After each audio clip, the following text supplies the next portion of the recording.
Congress party ఒక campaign start చేసింది.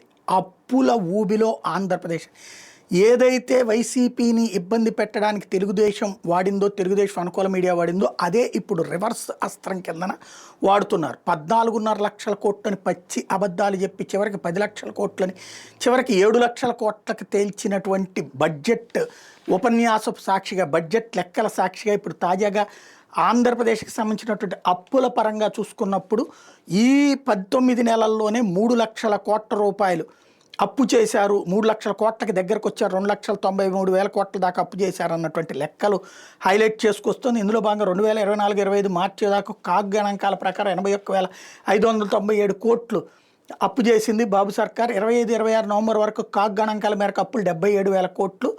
December 2వ తేదీన ఆర్బీఐ 3,000 కోట్లు, డిసెంబర్ 30వ తేదీన 4,000 కోట్లు, జనవరి 6వ తేదీన 6,500 కోట్లు, మొత్తం 1,72,137 కోట్లు కాగ్ గణాంకాల ప్రకారమే అప్పు చేశారు. రిజర్వ్ బ్యాంక్ లెక్కల వీటి ప్రకారం. ఇకపోతే కార్పొరేషన్ల ద్వారా, సివిల్ సప్లైస్ కార్పొరేషన్ ద్వారా 7,000 కోట్లు, మార్కెట్ ద్వారా 19,900 కోట్లు, ఏపీఎండిసి ద్వారా 9,000 కోట్లు, ఏపీ పవర్ ఫైనాన్స్ కార్పొరేషన్ ద్వారా 6,710 కోట్లు, బ్యాంకుల నుంచి విద్యుత్ సంస్థల అప్పులు 1,150 కోట్లు, ఏపీ విమానాశ్రయాల అభివృద్ధి కార్పొరేషన్ 1000 కోట్లు, AP Jal Jeevan mission corporation 10,000 కోట్లు, ఏపీఐఎస్సి ద్వారా 8,500 కోట్లు, ఏపీ సిపిడిసిఎల్, ఏపీ ఎస్పీడిసిఎల్ ద్వారా 5,473 కోట్లు, నాబార్డ్ నుంచి డిస్కమ్స్ 3,762 కోట్లు, ఎస్బీఐ ద్వారా ఏపీ పవర్ ఫైనాన్స్ కార్పొరేషన్ 2,000 కోట్లు, ఆంధ్రప్రదేశ్ బెవరేజెస్ కార్పొరేషన్ బాండ్లు 5,750 కోట్లు, మొత్తం 80,245 కోట్లు అప్పు చేశారు.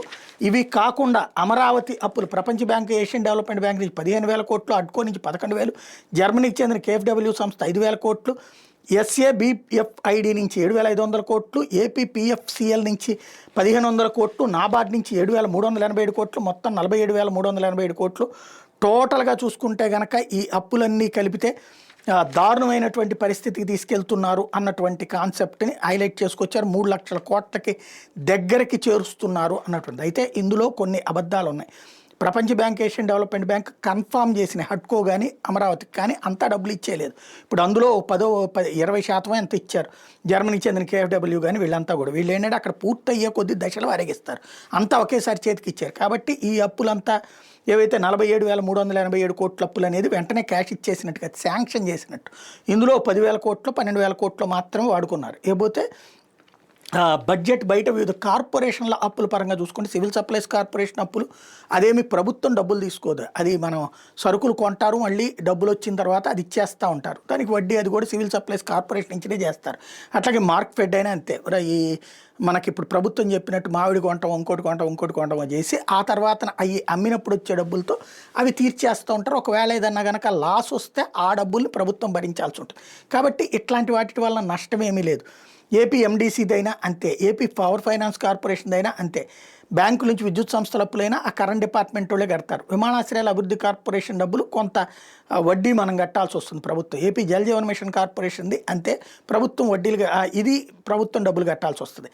ఏపీ ఐఐసి ద్వారా అది వచ్చేటప్పటికి అది ప్రభుత్వమే కట్టాల్సి వస్తుంది. కరెంట్ డిపార్ట్మెంట్కి సంబంధించిన డబ్బులు అయితే కనుక ఆ డిపార్ట్మెంటే రీపే చేస్తుంది. కాకపోతే మన దగ్గర ఏమైనా తేడాలు వస్తే మనకి బిల్లుల్లో వేస్తూ ఉంటారు, ప్రభుత్వం అప్పు కిందకి అవ్వదన్నమాట అవి.